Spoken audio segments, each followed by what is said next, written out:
Assalamualaikum warahmatullahi wabarakatuh. Sebelumnya, terima kasih atas kesempatannya.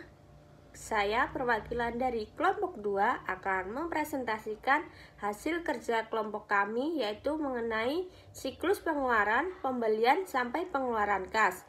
Di sini terdapat 2 anggota. Yang pertama saya sendiri, Via Aprilia Nur Afifah dengan NIM 2019 310591, serta rekan saya Anissa Fitria Salsabila dengan NIM 2019 310590.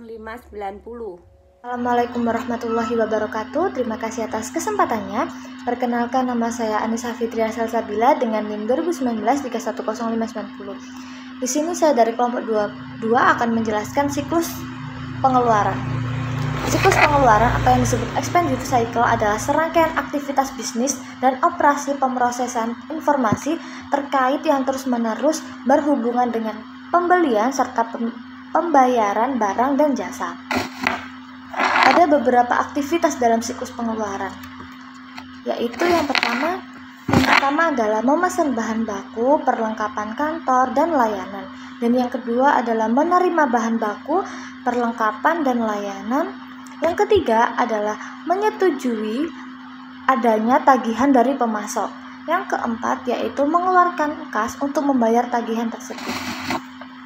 Tujuan utama dari siklus pengeluaran adalah untuk meminimalkan total biaya perolehan dan pemeliharaan persediaan, perlengkapan, dan berbagai layanan yang diperlukan perusahaan untuk berfungsi ke depannya. Selanjutnya adalah diagram konteks siklus pengeluaran. Dalam diagram konteks siklus pengeluaran ada 6 siklus. Yang pertama adalah siklus pendapatan. Siklus pendapatan adalah ketika ada pelanggan memesan barang kepada perusahaan. Dan saat perusahaan mengecek barang tersebut, ternyata barang tersebut sedang kosong atau tidak ada, maka perusahaan tersebut akan mengirimkan back order untuk memesankan barang tersebut kepada bagian pengadaan barang. Lalu setelah barang ada, barang itu akan dikirim pada pelanggan. Lalu yang kedua adalah inventory control. Inventory control itu terkait dengan banyaknya jumlah persediaan yang ada untuk kebutuhan fisik perusahaan tersebut. Lalu yang ketiga adalah various department. Yang keempat ada production cycle. Yang kelima ada general ledger and reporting system. Dan yang terakhir adalah supplier. Selanjutnya adalah data flow diagram tingkat 0 siklus pengeluaran. Dalam diagram tingkat 0 siklus pengeluaran tersebut ada 4 aktivitas. Yang pertama adalah pemesanan barang, dan yang kedua adalah penerimaan barang, dan yang ketiga adalah penerimaan tagihan atau persetujuan tagihan atau rekonsiliasi antara purchase order reshipping report dan invoice yang diterima. Lalu yang terakhir adalah pengeluaran kas atau pembayaran, bisa menggunakan cek, giro, maupun yang lainnya, dan melakukan perubahan dan melakukan pemuktahiran atas akun utang dagang dan buku besar utang dagang atau kartu dagang. Selanjutnya adalah data flow diagram tingkat 1 pemesanan. Di sini diperlihatkan apa saja yang dilakukan dalam aktivitas pemesanan. Yang pertama adalah apa barang yang akan kita pesan ke pemasok. Dari sini kita menentukan barang apa saja sih yang akan kita pesan dalam pemasok tersebut. Ada berbagai sumber yang diperuntukkan untuk dipesan. Lalu yang kedua adalah kita memilih pemasok. Kita memilih pemasok sebelumnya adalah memilih pemasok yang sudah terdaftar dalam perusahaan.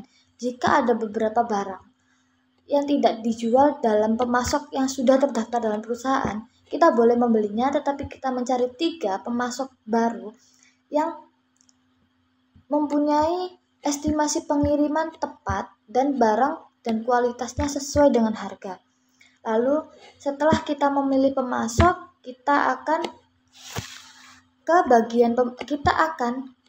pembelian kita akan dicatat oleh bagian pembelian, lalu bagian pembelian akan membuat jurnal atau purchase order yang dikirim ke pemasok untuk aslinya, lalu yang untuk kopiannya akan dikirimkan ke bagian penerimaan barang. Selanjutnya adalah keputusan penting. Yang pertama adalah berapa tingkat optimal persediaan. Di sini dijelaskan, perusahaan harus menentukan dengan cermat berapa jumlah persediaan yang optimal. Jika persediaan kurang optimal, maka akan terjadi out of stock, yaitu adanya permintaan barang oleh pelanggan tetapi barang tidak tersedia. Lalu yang kedua, pemasok manakah yang menyediakan barang dengan kualitas terbaik pada harga yang terbaik? Kita harus yakin jika pemasok yang kita pilih memiliki barang dengan harga yang terbaik dan kualitas yang terbaik, dan pemasok tersebut termasuk pemasok yang handal dan pemasok yang bisa memenuhi kebutuhan pelanggannya. Lalu yang ketiga adalah bagaimana teknologi informasi dapat digunakan untuk meningkatkan efisiensi dan akurasi dari logistik. Teknologi informasi tersebut dapat bermanfaat untuk mengetahui banyaknya persediaan yang ada dalam perusahaan tersebut atau gudang. Jadi melalui barcode atau melalui scan, kita dapat mengetahui ada berapa banyak persediaan yang tersedia. Jadi kita memudahkan kita untuk mengetahui stok barang yang tersedia dalam gudang. Lalu selanjutnya bagaimana kita dapat memanfaatkan potongan harga yang ditawarkan oleh pemasok. Pemasok biasanya menawarkan kita untuk dapat mendapatkan diskon 2/10 per 30, yaitu diskon 2%. Diskon 2% tersebut sangat bermanfaat bagi perusahaan karena pada hakikatnya 2% tersebut bernilai sangat besar. Lalu dengan membayar tunai, kadang ada pemasok yang menawarkan dengan membayar tunai pada hari itu juga akan mendapatkan diskon. Maka kita harus pintar-pintar untuk memanfaatkan tersebut. Lalu bagaimana kita dapat memaksimalkan arus kas? Dengan memiliki saldo kas yang memadai, kita dapat mengatur arus kas yang masuk dan keluar. Selanjutnya adalah ancaman umum dan pengendalian. Ancaman yang pertama adalah master data yang tidak akurat. Ancaman yang pertama adalah data induk yang tidak akurat atau tidak valid. Kesalahan dalam data untuk pemasok dapat menyebabkan pemesanan dari pemasok yang tidak disetujui. Lalu, salah satu cara untuk mengurangi ancaman data master yang tidak akurat atau tidak valid dengan menggunakan kontrol integritas pemrosesan data. Penting juga untuk membatasi akses ke data master siklus pengeluaran dan mengkonfigurasi sistem sehingga hanya karyawan yang berwenang yang dapat melakukan perubahan pada data master tersebut. Yang kedua adalah pengungkapan yang sensitif yang tidak sah. Ancaman yang kedua yaitu pengungkapan yang tidak diotorisasi atau bersifat sensitif seperti informasi perbankan mengenai pemasok dan diskon harga khusus yang ditawarkan oleh pemasok yang dipilih. Salah satu cara mengurangi resiko ancaman ini adalah dengan mengkonfigurasi sistem untuk menggunakan kontrol akses yang kuat dan membatasi siapa yang dapat melihat informasi tersebut. Penting juga untuk mengkonfigurasi sistem yang membatasi kemampuan karyawan menggunakan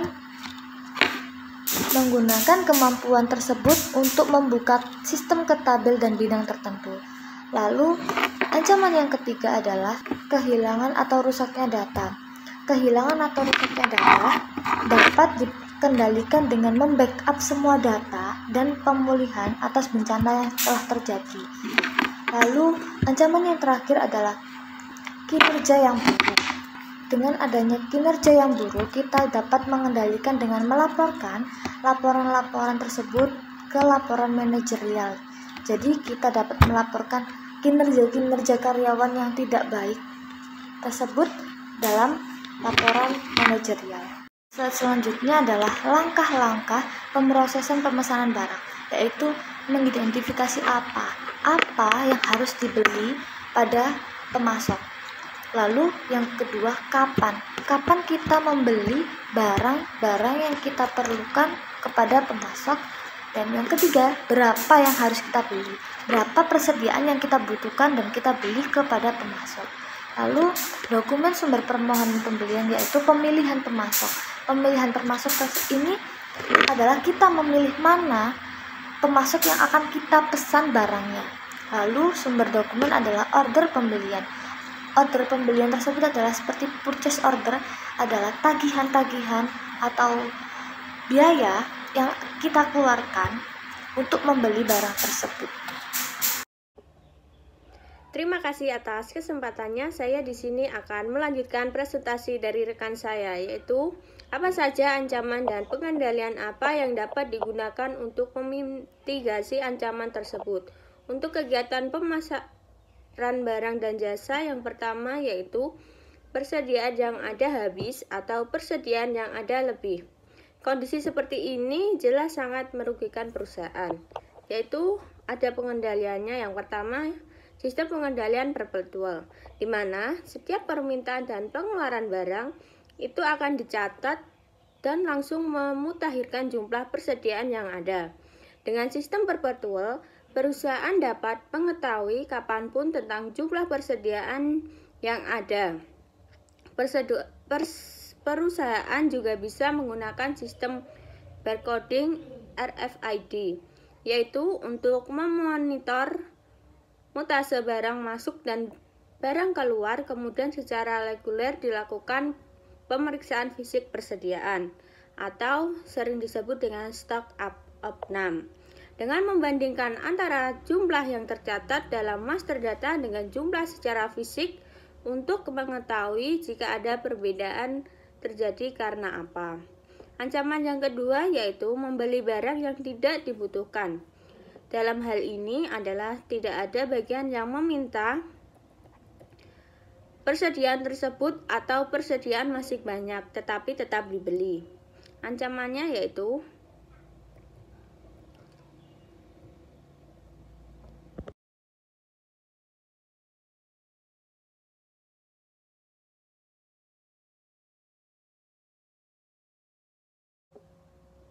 pengendaliannya, yaitu sistem pengendalian perpetual sama seperti yang sebelumnya. Yang kedua yaitu permohonan pembelian itu harus direview dulu dan disetujui apakah benar barang yang diminta adalah persediaan yang barangnya sudah habis atau akan habis dan memang itu benar-benar barang yang dibutuhkan perusahaan. Serta sentralisasi pengadaan. Hal ini sangat penting karena setiap bagian diberikan kewenangan untuk melakukan pembelian, maka akan sangat sulit melakukan pengendalian apakah jumlah barang yang dipesan itu memang yang dibutuhkan. Selanjutnya yaitu ada ancaman membeli barang pada harga yang lebih mahal. Di sini ada pengendaliannya. Yang pertama, perusahaan harus memiliki daftar harga dari setiap pemasok, penawaran yang bersaing, serta review order pembelian. Selanjutnya, ancaman yang keempat yaitu membeli barang dengan kualitas yang rendah. Di sini ada pengendaliannya, yaitu yang pertama, gunakan pemasok yang sudah disetujui oleh perusahaan. Yang kedua, review dan setujui pembelian dari pemasok baru. Yang ketiga, monitor kualitas barang dari pemasok. Serta yang keempat yaitu manajer pembelian bertanggung jawab atas barang yang dibeli di bawah standar kualitas. Ancaman dari pemesanan barang atau jasa yang selanjutnya yaitu pemasok yang tidak andal. Maksudnya yaitu barang selalu terlambat datang dari pemasok. Jadi pemasok menjanjikan barang datang selama 7 hari, tetapi kenyataannya barang datang atau barang diterima oleh perusahaan lebih dari 7 hari dan tidak ada kondisi di mana akibat keterlambatan tersebut. Ada pengendaliannya yaitu memonitor kinerja pemasok. Di sini ada dari kualitas barang yang dikirim, ketepatan waktu. Terus ancaman yang selanjutnya yaitu membeli dari pemasok yang tidak resmi. Pengendaliannya yaitu membeli dari pemasok yang telah disetujui. serta review persetujuan pembelian dari pemasok baru. Dan ancaman yang terakhir yaitu kickback. Pengendaliannya yaitu melakukan audit atas pemasok, melarang menerima hadiah, serta rotasi pekerjaan dan wajib mengambil cuti. Selanjutnya yaitu proses penerimaan barang. Jadi, barang datang dari pemasok, maka barang tersebut harus diperiksa terlebih dahulu. Pemeriksaan ini dilakukan oleh orang yang berbeda dengan orang yang telah melakukan pemesanan. Jadi, harus ada pemisahan tugas antara petugas yang memesan barang dan petugas yang menerima barang. Pemisahan ini memiliki tujuan agar tidak terjadi penipuan dalam pembelian barang. Barang tersebut yang diterima kemudian diperiksa apakah barang yang diterima, kemudian berapa banyak barang yang diterima, dan bagaimana kualitas dari barang yang telah diterima. Apakah ada barang yang rusak atau tidak. Kemudian tugas penerimaan barang ini harus membuat laporan penerimaan barang dari pemasok. Ancaman dan pengendalian yang selanjutnya yaitu proses penerimaan barang. Ancaman yang pertama yaitu menerima barang yang tidak dipesan. Pengendaliannya harus ada otorisasi atas order pembelian sebelum barang diterima. Jadi bagian penerimaan barang hanya akan menerima barang yang memang hanya ada purchase order yang telah disetujui. Jika tidak ada, barang tersebut dikirim kembali kepada pemasok. Ancaman yang kedua yaitu bagian penerimaan barang salah menghitung barang. Pengendaliannya yaitu yang pertama, menggunakan sistem barcode atau RFID dalam menghitung barang yang diterima. Yang kedua yaitu setelah melakukan pengecekan kualitas barang yang diterima, bagian penerimaan harus membuat laporan penerimaan barang. Dan bagian penerimaan barang membukukan tanda tangannya bahwa barang tersebut telah diperiksa baik dari unit dan kualitas. Yang ketiga yaitu purchase order atau salinan purchase order yang diberikan kepada bagian penerimaan tidak menyantumkan jumlah barang yang dibeli baik dari kuantitas maupun jenis barangnya, agar bagian penerimaan barang benar-benar menghitung barangnya yang telah dikirim. Selanjutnya yaitu ancaman yang ketiga, yaitu jasa tidak dikerjakan tetapi tetap ditagih. Pengendaliannya yaitu pengendalian atas penyelesaian jasa. Ancaman yang keempat yaitu adanya pencurian persediaan. Pengendaliannya yaitu akses ke fisik persediaan harus dibatasi. Yang kedua, dokumentasikan semua pemindahan persediaan. Serta yang ketiga yaitu pemisahan tugas antara yang memesan, yang menerima, dan yang menyimpan barang. Setelah barang diterima dari pemasok, dihitung barangnya, dibuatkan laporan penerimaan barang, dan dikirimkan barang tersebut di gudang persediaan, maka langkah berikutnya adalah menyetujui tagihan dari pemasok dan pengeluaran kas. Yang pertama adalah membandingkan tagihan dari pemasok dengan dokumen yang lain untuk memastikan bahwa tagihan yang diberikan oleh pemasok ini benar atas barang yang memang dipesan oleh perusahaan dan benar barangnya telah diterima. Jadi nanti dicek jumlah apa saja barang-barang yang sudah dipesan, untuk masing-masing barang tersebut berapa jumlahnya.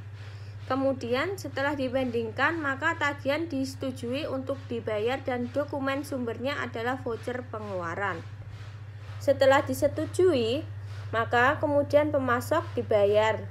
Ada berbagai cara pembayaran, bisa melakukan pembayaran melalui cek, menggunakan giro, menggunakan uang cash, atau melakukan transfer. Selanjutnya yaitu ancaman dan pengendalian tagihan pemasok. Ancaman yang pertama yaitu kesalahan dalam tagihan pelanggan. Jadi, pelanggan bisa saja menagihkan dalam kuantitas lebih banyak atau lebih besar. Harga yang diberikan juga berbeda. Pengendaliannya yaitu melakukan verifikasi keakuratan tagihan. Jadi, melakukan rekonsiliasi antara invoice dari pelanggan, purchase order dari bagian pembelian, dan receiving report dari bagian penerimaan.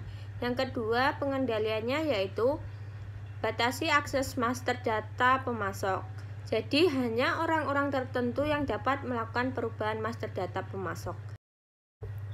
Ancaman yang selanjutnya yaitu kesalahan dalam memposting ke buku besar buku pembantu utang dagang.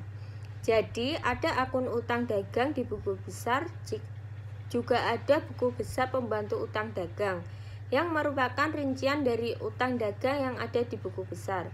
Maka pengendaliannya yaitu data entry edit control, dan mengkonsiliasi saldo akun utang dagang di buku besar dan saldo buku besar ke pembantu utang dagang. Selanjutnya yaitu ancaman dan pengendalian pengeluaran kas. Yang pertama, ada gagal memperoleh diskon. Pengendaliannya yaitu tagihan disimpan sesuai tanggal jatuh tempo untuk memperoleh diskon. Ancaman selanjutnya yaitu membayar barang yang tidak diterima. Maka pengendaliannya yaitu membandingkan tagihan dengan dokumen pendukung atau order pembelian dengan laporan penerimaan barang. Ancaman yang ketiga yaitu pembayaran ganda. Maka pengendaliannya yaitu membayarkan tagihan yang asli. Ancaman yang keempat yaitu pencurian kas. Maka pengendaliannya yaitu buku cek disimpan dengan baik, serta pemisahan tugas dan membuat rekonsiliasi bank. Ancaman yang kelima yaitu perubahan nilai pada cek. Maka pengendaliannya yaitu menggunakan kertas atau tinta khusus. Ancaman yang terakhir yaitu permasalahan arus kas. Maka pengendaliannya yaitu anggaran arus kas. Sekian presentasi dari kelompok 2. Bila ada kata-kata yang tidak berkenan, kami mohon maaf. Sekian dan terima kasih. Wassalamualaikum warahmatullahi wabarakatuh.